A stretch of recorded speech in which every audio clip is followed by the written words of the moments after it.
Good morning to all. இது Friday morning. இன்றைக்கி அருணோட lunch பாக்ஸ்க்கு முருங்கைக்காய் போட்ட சாம்பாரும் வாழைத்தண்டு பொரியல் தான் பண்ணியிருந்தேன். முருங்கைக்காய் சாம்பார் எப்பவும் போல தான் பண்ணியிருந்தேன். ஆனால் வாழைத்தண்டு பொரியல் கொஞ்சம் டிஃப்ரெண்ட்டாக பண்ணியிருந்தேன். வாங்க அது எப்படி பண்ணலாம் பார்க்கலாம். ஃபஸ்ட்டு வாழைத்தண்டை ரவுண்ட் ரவுண்டாக கட் பண்ணிவிட்டு அதில் நாரெல்லாம் எடுத்துகிட்டு அப்புறம் சின்ன சின்னதாக கட் பண்ணிக்கோங்க.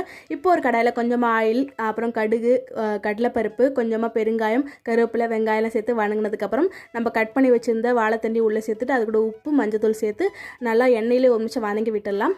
ஒரு நிமிஷம் ஆனதுக்கப்புறம் இதில் கொஞ்சமாக தண்ணி சேர்த்துட்டு லிட் போட்டு ஒரு 5 நிமிஷம் வேக வச்சிடலாம். இப்போ ஒரு மிக்ஸி ஜாரில் கொஞ்சமாக தேங்காய், 1/2 டீஸ்பூன் சீரகம், காரத்துக்கு 2 பச்சை மிளகாய், 3 பல் பூண்டு சேர்த்து நல்லா குறப்பாக அரைச்சிக்கோங்க.